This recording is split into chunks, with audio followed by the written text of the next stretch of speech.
弟兄姊妹朋友，大家好，係神嘅恩典，我哋今日可以一齊以靈嚟到敬拜佢。而家我哋以神嘅話語開始今日嘅聚會。詩篇57篇，神啊，求你憐憫我，憐憫我，因為我的心投靠你。我要投靠在你翅膀蔭下，直等到災害過去。我要求告至高的神，就是為我成全萬事的神。神啊，願你崇高過於諸天，願你的榮耀高過全地。他們為我的腳設下網羅，壓迫我。他們在我面前掘了坑，自己反掉在其中。神啊，我心堅定，我心堅定。我要唱詩，我要歌頌。我的靈啊，你當醒起；琴瑟啊，當醒起。我自己要極早醒起。主啊，我要在萬民中稱謝你，在萬族中歌頌你，因為你的慈愛高及諸天，你的信實達到穹蒼。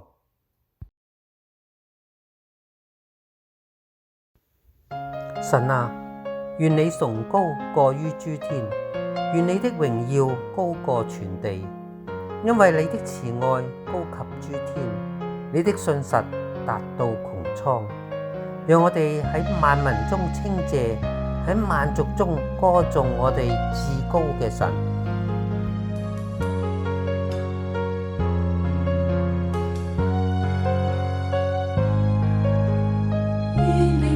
蘇醒，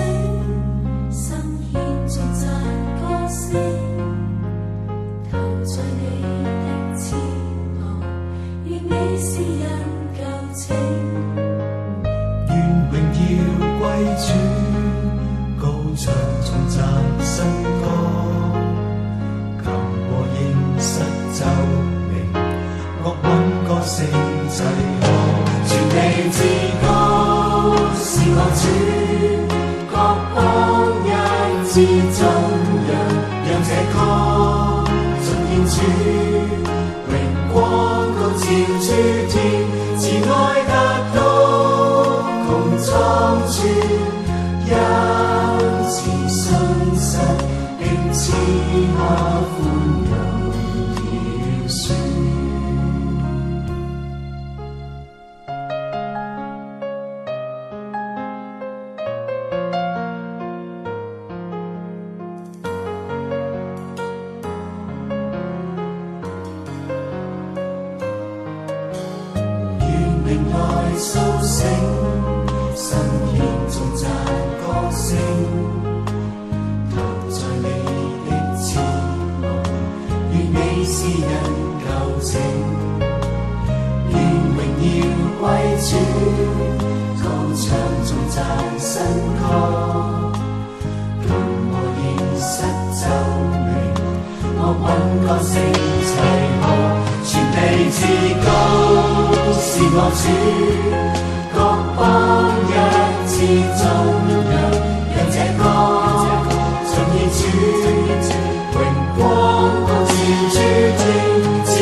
全地至高是我主。各邦一致頌揚，讓這歌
聖經話，信就係對所盼望嘅事有把握，係睇唔見嘅事嘅明證。藉住無數見證人分享佢哋如何經歷神話語嘅啟示同埋聖靈喺我哋生命中嘅工作，我哋相信神嘅應許係確實嘅，將來有一個更美好嘅家鄉喺天上。憑信他離別唔易，因信全然奉上愛子。憑信還有人全力找住天使，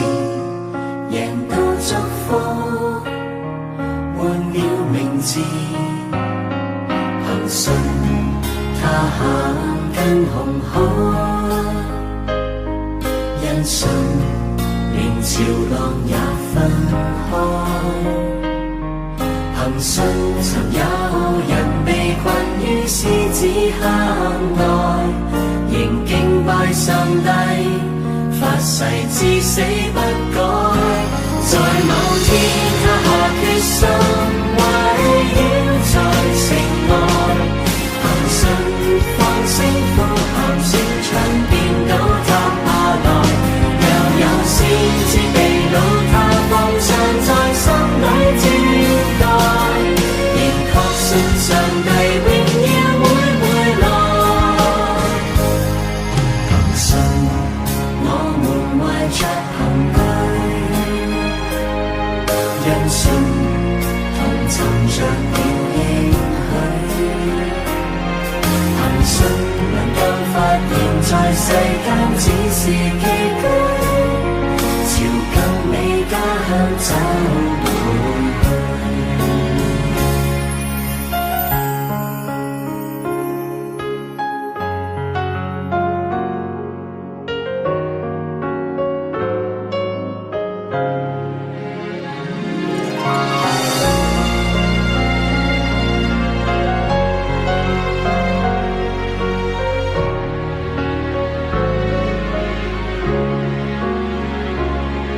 憑信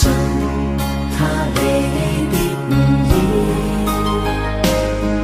因信全然奉上愛子。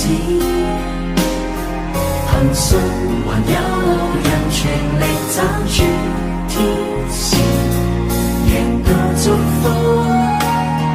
換了名字。憑信他行近紅海，因信連潮浪也分開。憑信曾有人被困於獅子坑內，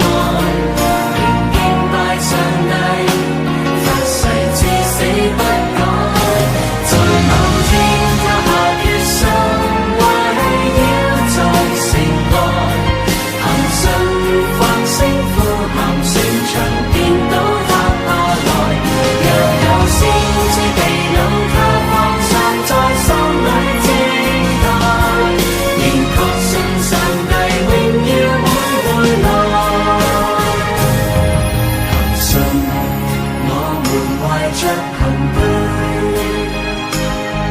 因信同尋着了應許，憑信能夠發現在世間只是寄居，朝更美家鄉走回去。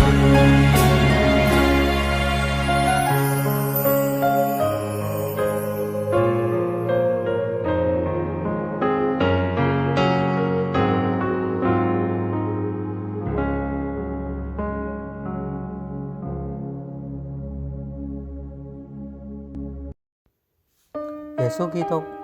你係我哋嘅活水，我哋嚟到你施恩寶座前，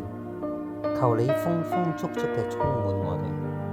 更新清洗我哋，使我哋能夠擺脫罪嘅捆綁同埋創傷，重新活喺你恩典裏面。感謝你，奉你嘅名禱告，阿門。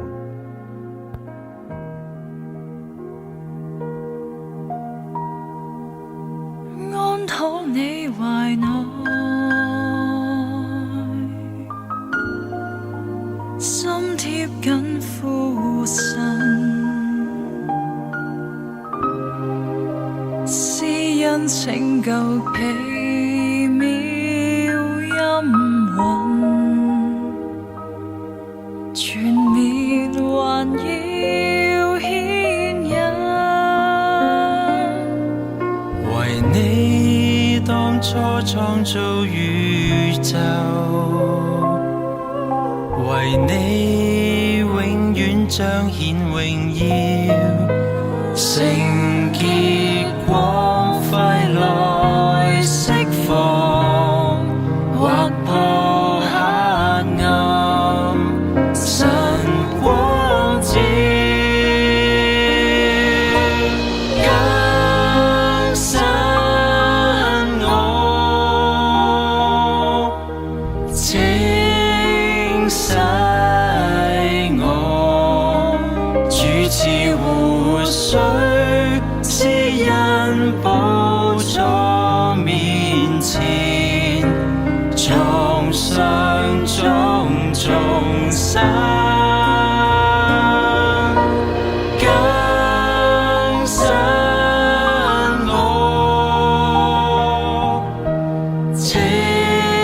洗我，主賜活水，用於心窩裏面，豐足充滿我。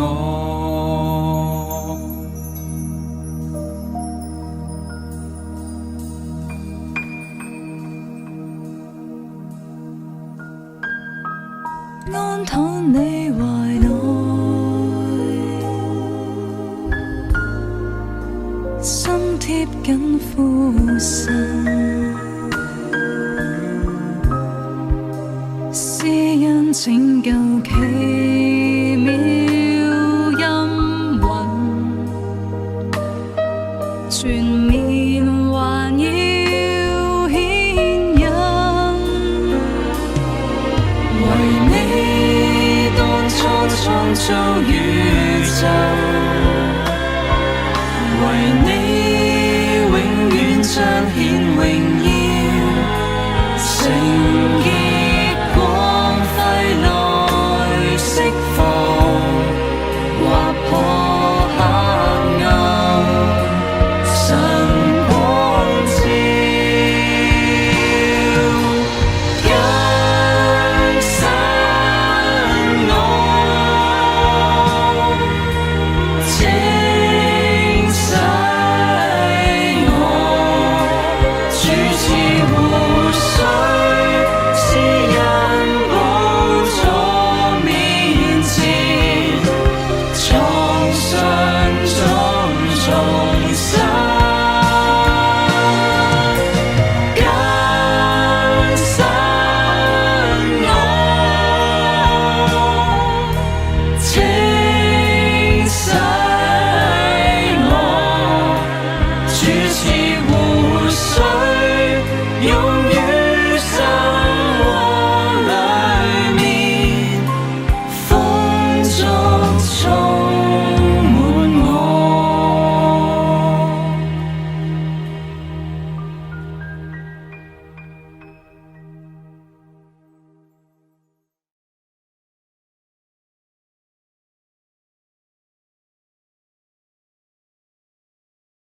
讓我哋同心低頭禱。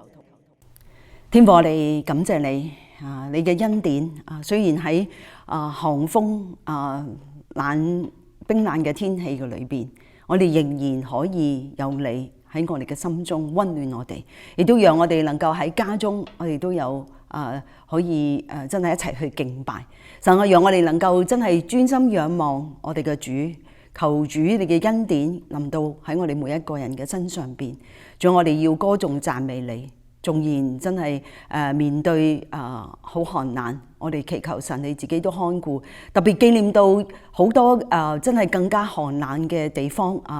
即係喺北部嘅裏邊面對呢個風雪好多嘅車禍，好多人真係嘅家園，我哋祈求神你自己施恩憐憫看顧，亦都保守我哋有啲嘅弟兄姊妹可能都係有遠行嘅。求你保守佢路上嘅平安。神，我哋知道真係我哋能夠能夠常常有你嘅同在，俾我哋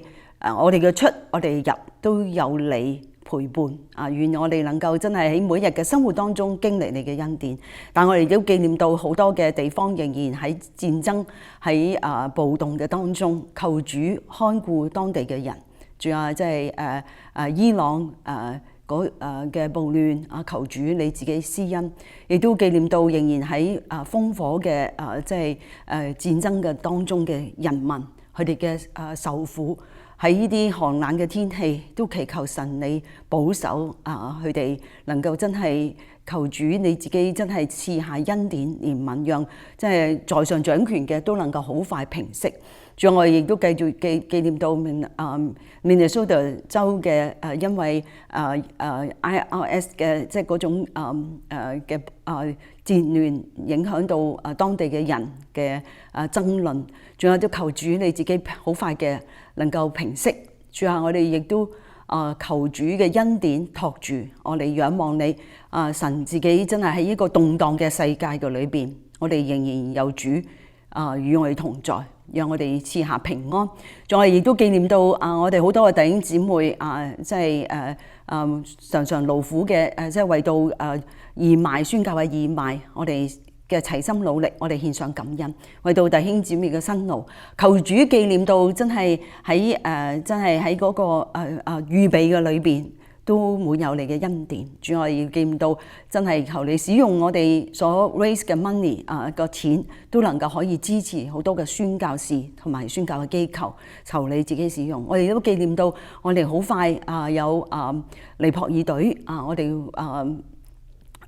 劉長老會帶領，求主你自己保守佢2月份佢哋嘅行程求你看顧保護。亦都紀念到許牧師，佢好快都會喺2月份佢都會出去探即係去探一對嘅宣教士夫婦家庭。仲有求你保守佢一路嘅平安，知道嗰個嘅路程都唔容易去到嗰個地方都真係需要神你大大嘅保護。求主親自嘅與佢同在。仲我哋都將到我哋今日整個嘅聚會完全交託仰望，懇求我哋嘅恩主帶領我哋。多謝你聽我哋祈禱，奉耶穌基督名求，阿門。弟兄姊妹平安，特別係網上嘅弟兄姊妹，今日咧因為天氣嘅影響啦，大家嚟唔到教會，但好感恩啊嚇！天氣同埋環境都阻礙唔到我哋嚟去敬拜主嘅心，亦都感謝神俾我哋有現代嘅科技，我哋可以錄影直播，使我哋能夠喺唔同嘅地方，我哋都可以用心靈誠實去敬拜我哋嘅主。我亦都好渴望下個星期我哋都能夠一齊喺神嘅家中一齊去敬拜。講到神嘅家，就係我哋聚埋一齊嘅教會。雖然喺我哋自己嘅家嘅裏邊，當然啦，父母係家中當起教導分配家中嘅工作同責任。但喺神嘅家又點樣呢？上個星期潘傳道帶我哋去睇合神心意嘅敬拜。今日當我哋去睇到提摩太前書嘅第3章，其實會談到喺神嘅家中點樣作領袖即係所要求嘅標準嚇。喺外面嘅世界，可能咧挑選領袖嘅標準啦，可能係睇佢有冇知識啦，有冇聰明啦、智慧啦、才幹啦，同埋人對人嘅應變應變能力同埋辦事嘅能力。但喺神嘅家中係卻唔係一樣嘅，尤其是喺神嘅家。呢一章咧，我哋會談到2個嘅職分，一個係比較喺屬靈層面領袖帶領嘅方向，另一個可能係管理事務方面。雖然教會有好多其他嘅侍奉，其實係要互相嘅配搭，但係呢兩個職位喺教會喺領袖之手啦影響着教會嘅方向同埋運作，必須一定有指引點樣去做，先能夠喺真理去一齊嘅去建立神嘅家，就係教會。讓我哋先一齊讀提摩太前書3章1到7節下。人若想得監督嘅職分，就是善務善工，這話是可信的。作監督的必須無可指責，只作一個婦人的丈夫，有節制、自守、端正，樂意接待遠人，善於教導，不因酒滋事，不打人，只要溫和，不爭競，不貪財。第四節好好管理自己嘅家，使兒女凡事端莊順服。人若不知道管理自己嘅家，焉能照管神嘅教會呢？初入教的不可作監督，恐怕他自高自大，就落在魔鬼所受的刑罰裏。監督也必須在教外有好名聲，恐怕被人毀謗，落在魔鬼嘅網絡裏。我哋剛剛讀嘅其實即係講到作監督嘅要求，喺第三章嘅1到第7節。提摩太前書呢度3章1到7節係講到監督嘅要求。喺第一節講監督同埋第二節嘅監督，其實喺原文咧係唔一樣嘅字。同一個原文咧，第一個字咧係譯作眷顧用同一個嘅字咧喺第一節嘅裏邊咧喺第二度嘅地方啦譯作眷顧同埋監察，可能係指概括性指導侍奉嘅職分所作嘅喺呢度。其實講到教會嘅監督咧，好多咧去理解為咧係教會嘅長老、牧者嘅職分等等英文叫 overseer， 只係呢個監督嘅名稱，按職責嘅性質而異可能亦都係當時希臘嘅人咧用嘅稱呼。而長老嘅稱呼咧係比較係按靈性方面程度成熟。其實喺舊約咧已經有指民間嘅領袖代表稱為長老，所以監督可以理解成現在嘅長老牧者即係嘅職責喺教會裏邊教會裏邊喺靈性緊守守望教導牧養。好似保羅去耶路撒冷之前上耶路撒冷之前，其實喺米利都去打發人去以弗所，請以弗所教會嘅長老嚟嘅時候，因為佢諗到佢今次上耶路撒冷可能有危險事實上佢後尾都係被捉拿，但係無論如何，佢希望喺趁住呢個機會能夠去向以弗所嘅教會嘅長老說一啲勉勵嘅話。讓我哋一齊睇《使徒行傳》20章28節。聖靈立你們作全群嘅監督，你們就當為自己謹慎，也為全群謹慎，牧養神的教會，就是他用自己血所買來的。所以喺呢度，保羅去稱佢哋為呢班嘅長老為全群嘅監督即係可以話，即係代表長老亦都係監督即係全群嘅監督。而着長老嘅職責喺彼得前書其實亦都有提到，彼得前書5章1到4節。我這作長老嘅，作基督受苦嘅見證，同享後來所要顯現之榮耀嘅，勸你們中間與我同作長老嘅人，務要牧養在你們中間神嘅群羊，按着神旨意照管他們，不是出於勉強，乃是出於甘心；也不是因為貪財，乃是出於樂意；也不是轄制所託付你們的，乃是作群羊嘅榜樣。到了牧長顯現嘅時候，你們必得永不衰殘嘅榮耀冠冕。使徒彼得喺呢度講到，佢亦都稱自己為咩長老，當然亦都包括當中嘅牧者在內。呢個職責係要牧養中間嘅群羊，就係弟兄姊妹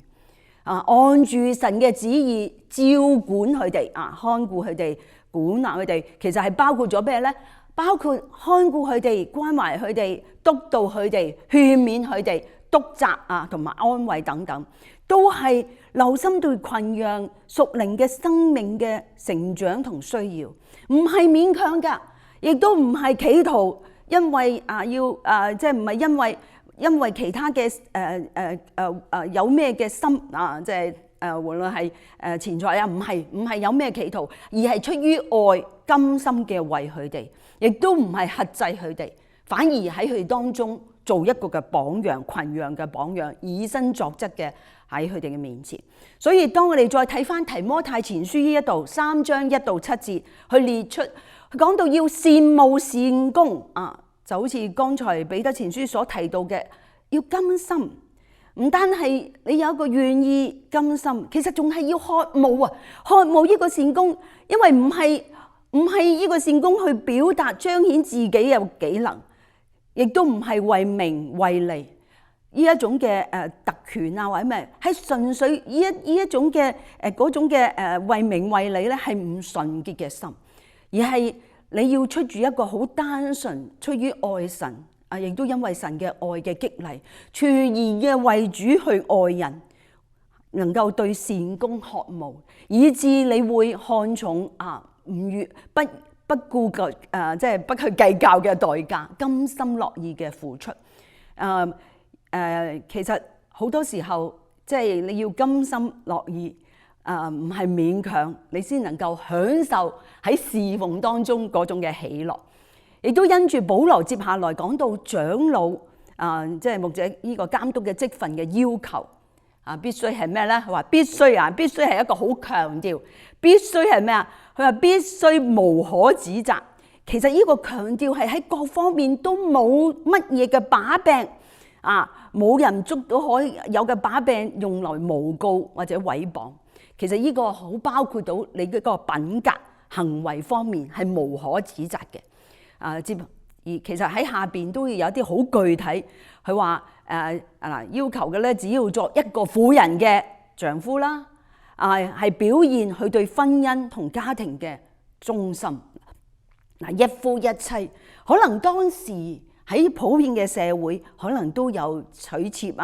能係好為常嘅事。但喺聖經從起初創造嘅時候，只係一男一女。所以喺呢度亦都講到，即係要保持即係一個婦人嘅丈夫。所以想到過去，其實有好多屬靈嘅領袖喺呢度都出現咗問題，不忠嘅婚姻、有婚外情等等，好多都因為咁樣，佢要 step down 佢要放下佢哋侍奉。因為呢個唔係好嘅見證，所以喺呢度講到啦，有好多要看守自己嘅睇人嘅，其實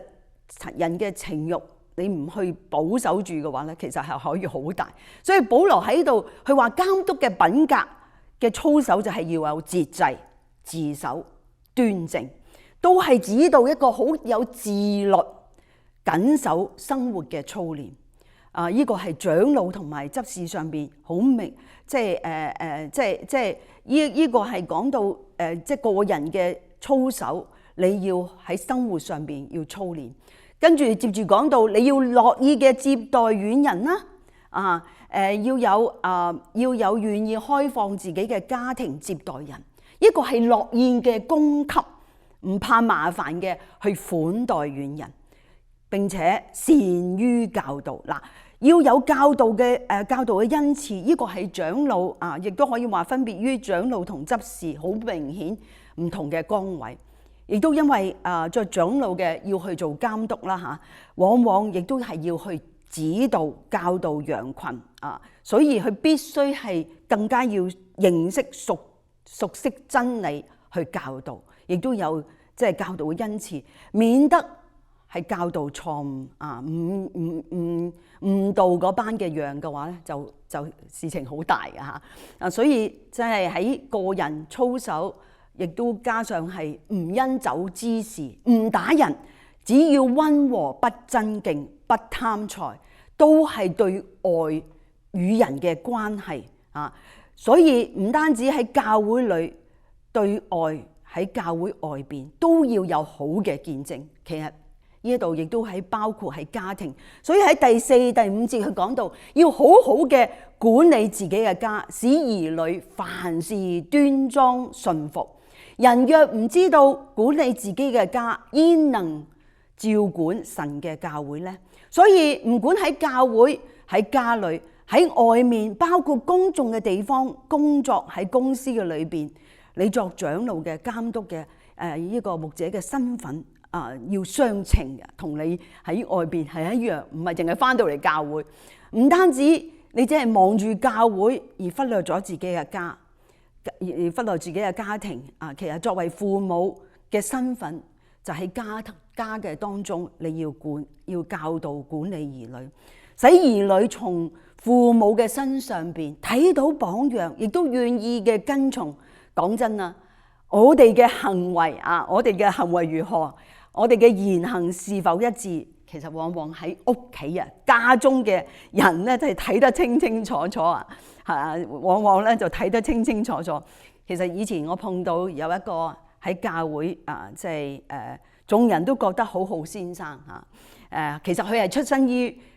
長老出身嘅家庭啊。每咧佢都喺教會裏邊好熱心嘅侍奉。而太太同細路仔咧，亦都跟住佢哋一齊嚟到教會。雖然個細路仔喺教會咧都表現得有啲反叛啊，都係好曳㗎。但喺教會裏邊咧，喺教會裏邊呢位嘅先生咧，總係好溫溫和和。但係冇諗到，後來竟然發現佢喺家中係完全唔一樣嘅人啊！佢甚至喺家有家暴太太啦，同細路仔。成為咗佢哋喺心靈上面好大嘅創傷。當然呢個例子係比較極端啦。其實有不少嘅即係諗翻轉頭即係呢個例子好極端。但我哋亦都諗到咧，其實有好多嘅牧者，我哋長老嘅細路仔長大咗都離開咗教會。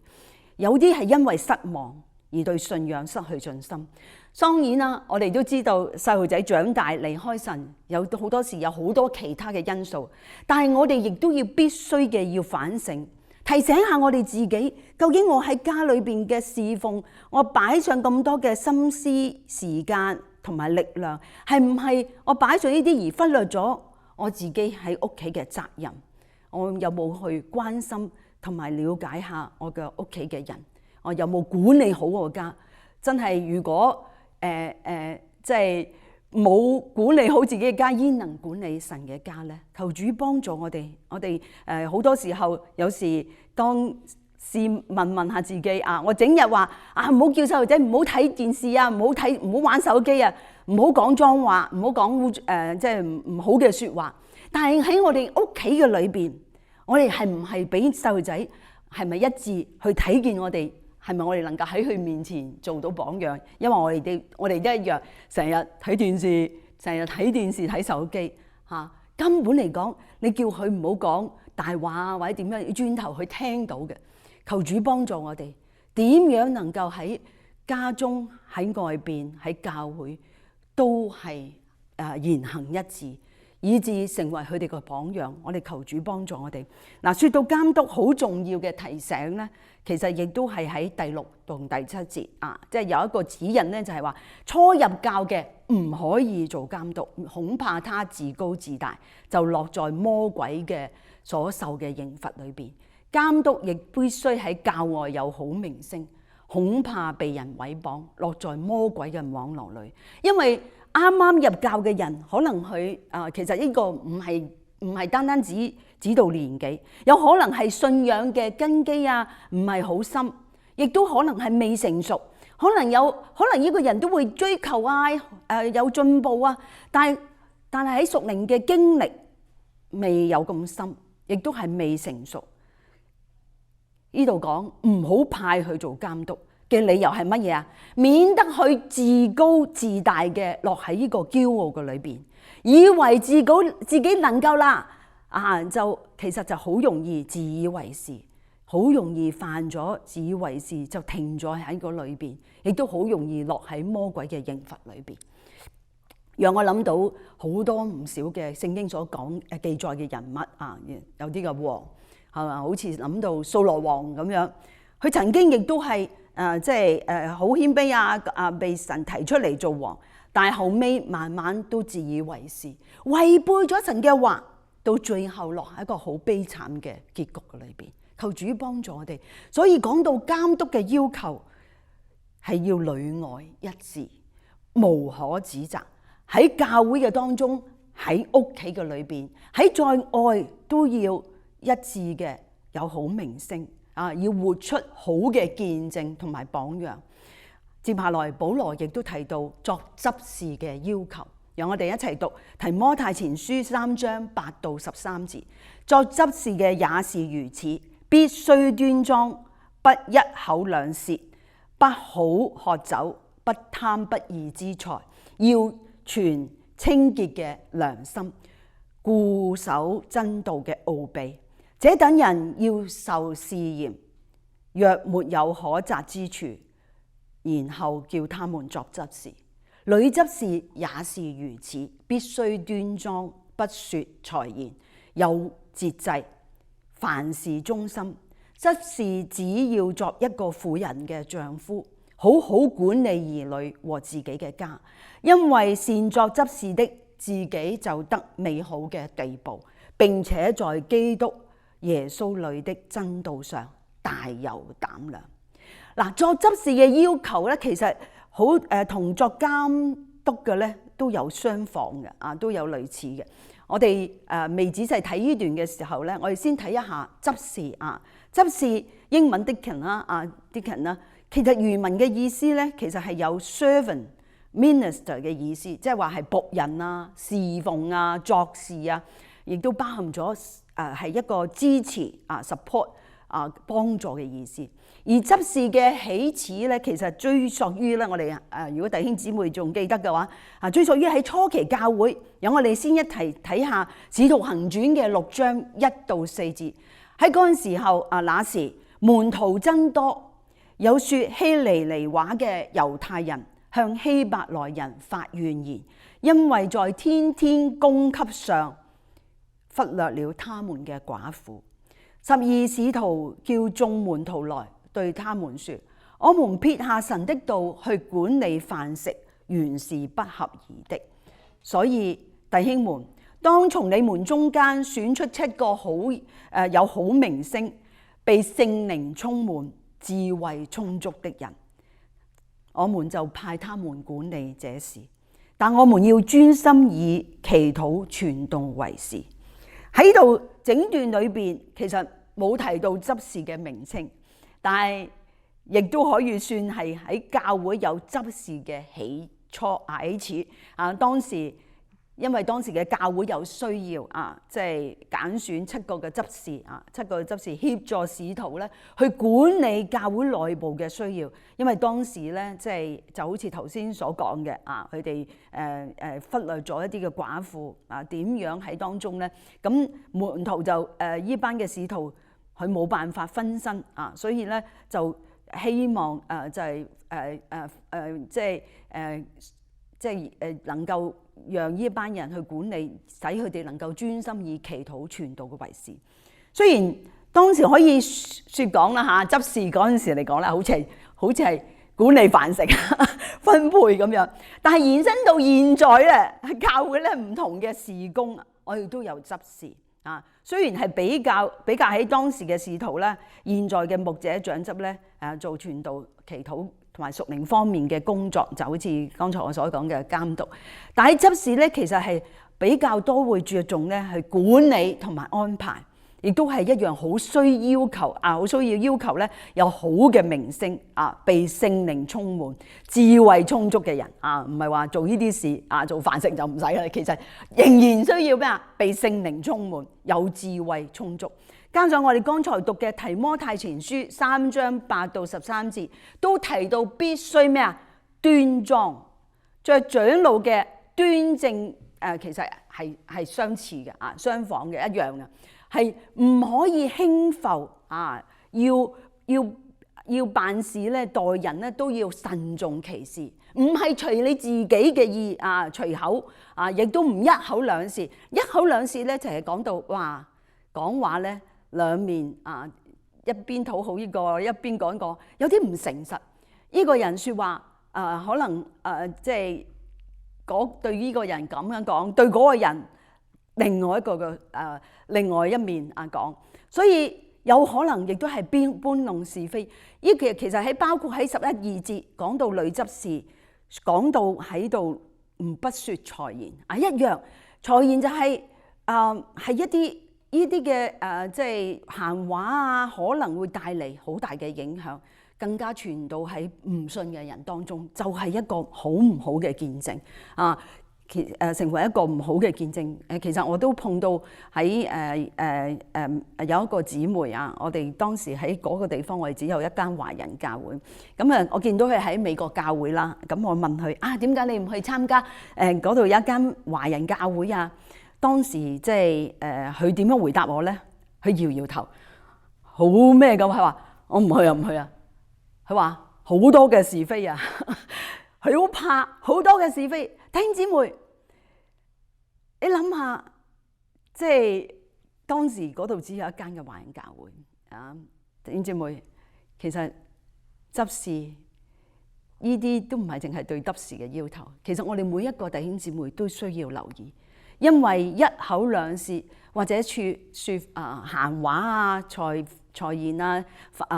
往往咧其實影響好大，就好似雅各書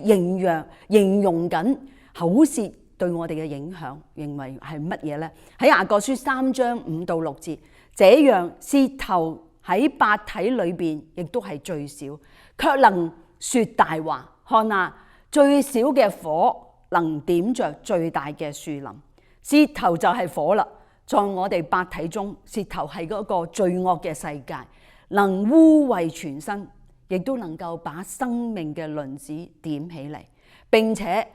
係從地獄裏點着嘅。我哋用舌頭另外雅各書3章9到10節去講乜嘢？我哋用舌頭頌讚那為主為父的，又用舌頭咒詛那照神形象所做嘅人。頌讚和咒詛從一個口裏出來，我嘅弟兄們，這是不應當的。求主幫助我哋能夠謹慎我哋嘅言語，不一口兩舌，不搬弄是非。我哋要說建造人嘅話，我哋要頌讚我哋嘅主。睇到執事嘅要求咧，仲有咩咧？唔好諗走啦，不貪不義之財啦，要存清潔嘅良心啦，固守真道嘅奧秘啦。呢等人亦都要先受試驗。若沒有可責之處，就然後可以叫佢執事。其實都好似同長老監督嗰度好相似嘅要求。我哋其實喺上一次嘅講道都提到，保羅喺提摩太提到幾次，都提到佢哋要存清潔嘅良心，係表明住係要有一個坦然對神同埋人顯明到佢同神嘅關係係和諧。而喺執事嘅當中，亦都包括喺女執事嘅裏邊，執事亦都係咁樣，必須端莊，不說財言，有節制，凡事忠心。執事只作一個婦人嘅丈夫，好好管理兒女同埋自己嘅家。同樣嘅要求係忠心嘅喺家中管理好自己嘅兒女，顯明喺你嘅生命，顯明喺家中嘅裏邊生活當中係表現出來。因為善作執事嘅自己就得到美好嘅地步，並且喺基督耶穌裏嘅真道上大有膽量。其實作為執事嘅人咧係好有福㗎，亦都有獎賞。諗到其實我自己喺香港嘅母會啦只有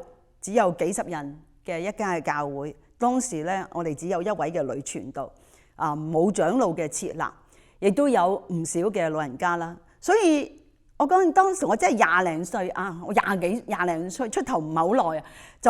就被選為執事。其實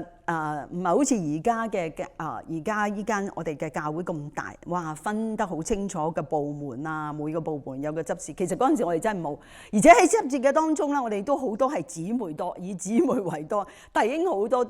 都真係都冇出嚟唔願意出嚟。想到嗰陣時我年紀咁輕，亦都真係唔知道執事我應該做啲乜嘢。喺當時就係因為間咁細嘅教會我從兒童嘅主日學又教，又帶領過青少年，又做組長又幫忙長輩等等，就喺個侍奉嘅當中要去侍奉，就覺得自己好唔足夠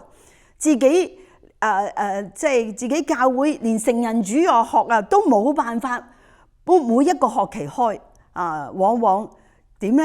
要即係好覺得自己唔夠嘅時候，於是就去報讀中神嘅延伸課程啦，參加突破辦嘅講座同埋一啲其他教會公開嘅聚會，亦都係因為咁樣裏邊一邊嘅學習一邊嘅侍奉，我真係經歷到神嘅即係喺我裏邊幫助我成長我唔係嗰陣時覺得我自己已經好得唔得嘅，亦都真係喺建立咗我喺基督裏邊嘅信心。弟兄姊妹，可能你會聽完咗覺得哇，聽完咗呢啲嘅要求，監督同執事嘅要求，你自己就好怕，你覺得自己達唔達到呢？你覺得哇都唔敢啦，就可能會覺得退縮。但係諗一諗，弟兄姊妹，呢啲嘅要求係咪真係只係要求喺監督同執事身上？弟兄姊妹，其實每一個嘅跟從門徒、跟隨耶穌嘅人，亦都係應當追求呢一個成聖嘅目標嚟嘅。諗到自己喺青少年嘅時候常常背誦嘅團訓，亦都係我哋每一個追求成為一個無可指責、神無偽嘅無瑕疵嘅兒女讓我哋一齊去讀腓立比書2章，我從13節開始讀下。因為你們立志行事，都是神在你們心裏運行，為要成就他的美意。凡所行的都不要發怨言，起爭論，使你們無可指責，誠實無偽，在這彎曲悖謬的世代，作神無瑕疵的兒女。你們顯在這世代中，好像明光照耀，將生命的道表明出來。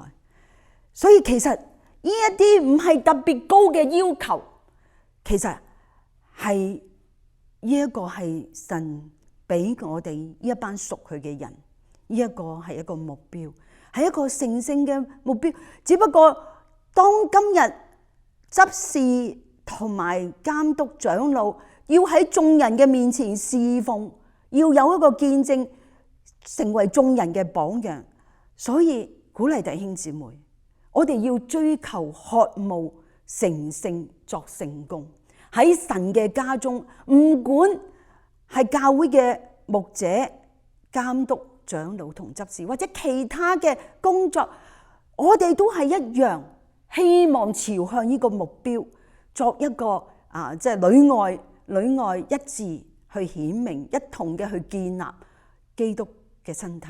呢個係永生神嘅教會。讓我哋讀埋最後嘅一段喺提摩太前書3章14到16節。我指望快到你那裏去，所以先將這些事寫給你。倘若我耽延日久，你也可以知道，在神的家中當怎樣行。這家就是永生神的教會，真理的柱石和根基。大哉敬虔的奧秘，無人不以為然，就是神在肉身顯現，被聖靈稱義，被天使看見，被傳於外邦，被世人信服，被接到榮耀裏。教會其實係基督喺末世中所建立。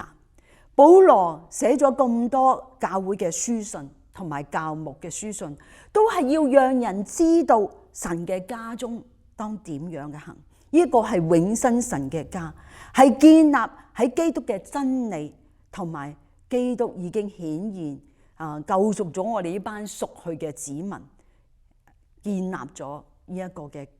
即係喺呢個地上建立咗呢個國度天國。其實呢個奧秘真係好奇妙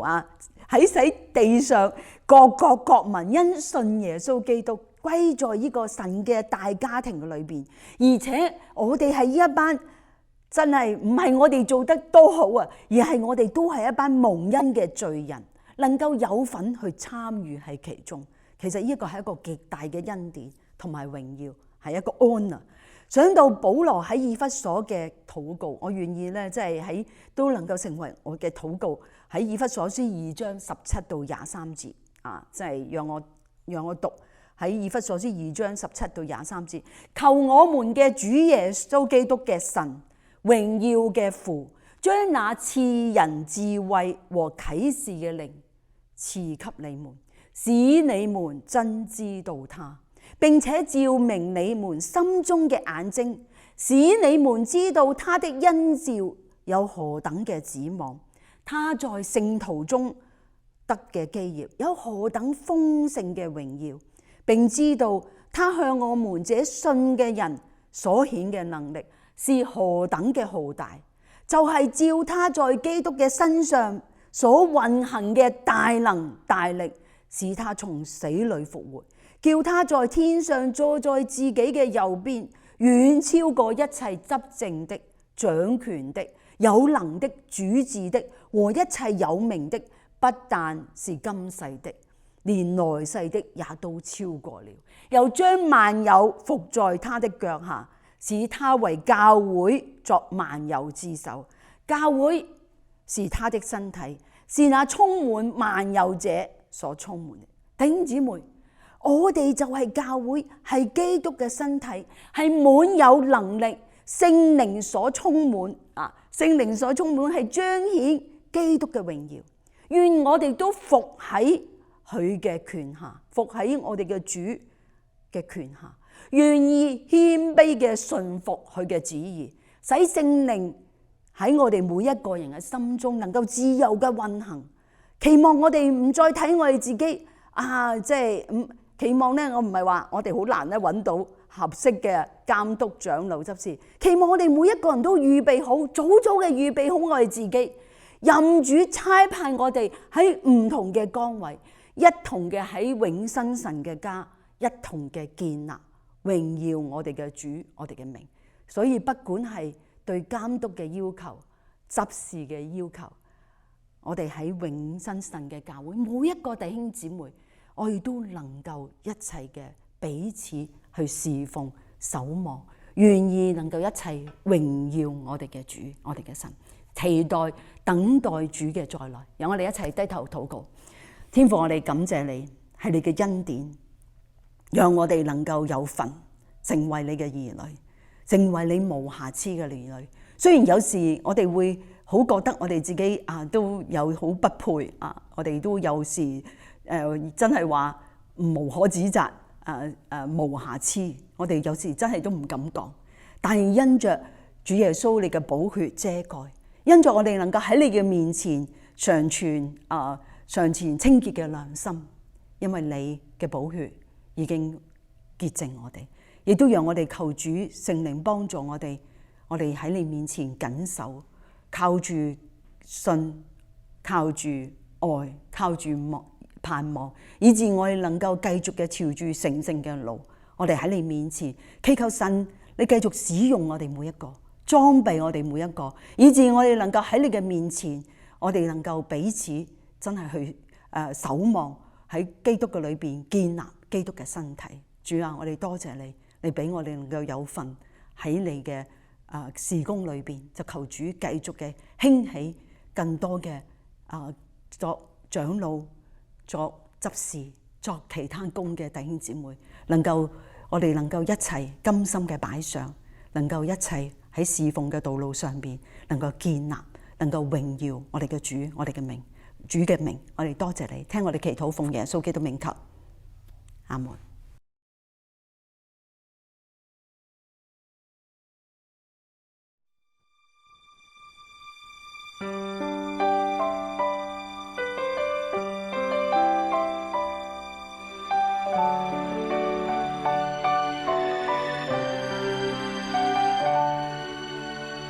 敬拜與侍奉，為神心意了一致，歌聲飄遠，為證主恩可永天。過去與現在，未嫌天冷怕露雨，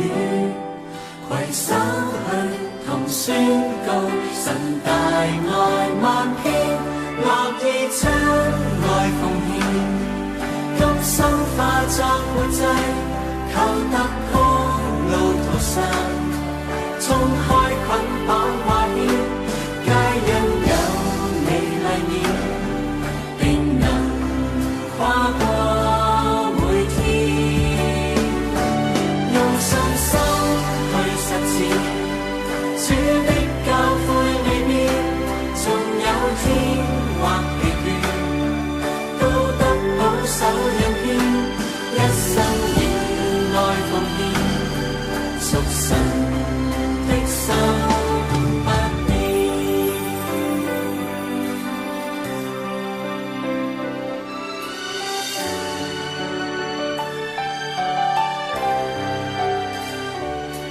敬拜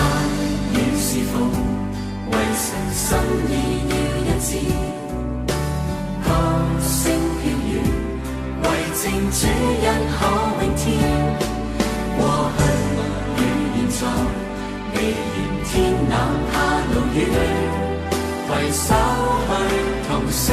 告神大愛萬遍，立意將愛奉獻，甘心化作活祭，求突破路途上，衝開捆綁掛牽，皆因有你麗面，定能跨過每天，用信心去實踐，主的教誨未變，縱有天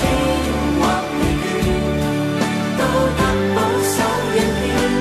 一生以愛奉獻，屬神的心不變。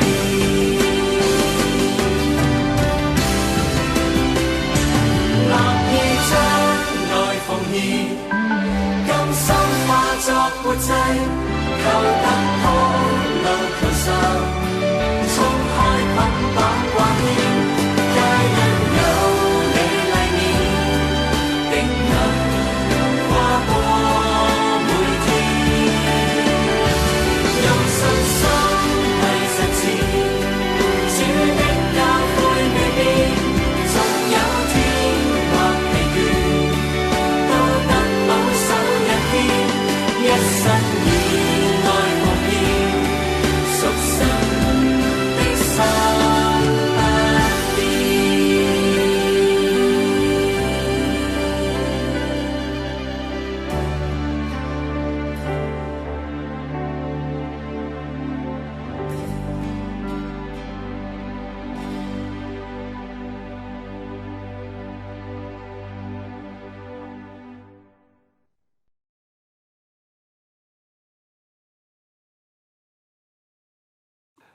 弟兄姊妹們、朋友們，再次歡迎大家今日參加我哋網上嘅主日敬拜。咁如果大家仲未有機會下載我哋教會嘅 Apps， 請大家去下載，因為喺呢個 Apps 當中，我哋去揾到好多有關於我哋教會嘅好多資訊。咁我哋都請大家保留時間喺呢個下個月嘅2月27號到3月1號係我哋教會嘅普傳年會。我哋嘅主題係歸向神心 ，OK 神心。請大家踴躍嘅嚟參加。雖然今日我哋冇辦法翻到嚟教會嚟敬拜但係咧我哋依然係可以，大家如果希望訂購我哋嘅義賣嘅話，都依然可以訂購。請用一個呢個所謂電話嘅呢個簡訊嘅方式，就係 text 嘅方式嚟訂購。呢度有2個號碼，第一個係 Angela 姊妹嘅號碼832-868-3672，或者可以你都可以 text 俾呢個李玉萍姊妹，佢嘅電話係832-766-2942。766-2942，歡迎大家踴躍嘅嚟支持幫我訂購。咁大家都知道，今日我哋冇辦法翻到教會，冇辦法做實體嘅呢個主日學。咁教會都俾咗我哋2個呢個 Zoom 嘅呢個連結嚟俾我哋參加。咁請大家注意咧，就係話今日嘅主日學將會喺1點到2點15分改成1點開始，唔係平時嘅11點開始，改成1點。咁提摩太前後書幫我提多書咧，佢嘅Zoom 咧就係991-323-30668大家可以影個相啦，比較易啲。咁佢嘅 password 啦就係123456咁合神心意的門徒啦呢門主日學啦，佢嘅 Zoom 咧就係938-473-306-619，咁佢嘅password 又係一樣，佢123456希望大家踴躍參加。咁今日嘅祈禱會咧，我依然有祈禱會嘅。咁今日祈禱會咧係下晝3點，係網上嘅。咁咧佢嘅嗰個祈禱會嘅呢個 link 咧係一樣嘅，佢個 Zoom link 係一樣嘅嚇，好似平時嗰個 link 一樣，所以歡迎大家一齊參加。咁今日嘅報告時間就到此為止，多謝大家。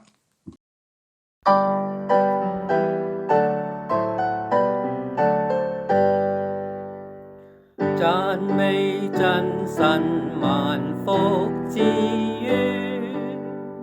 世上萬民都當頌揚，天使天軍讚美主名，讚美聖父聖子聖靈。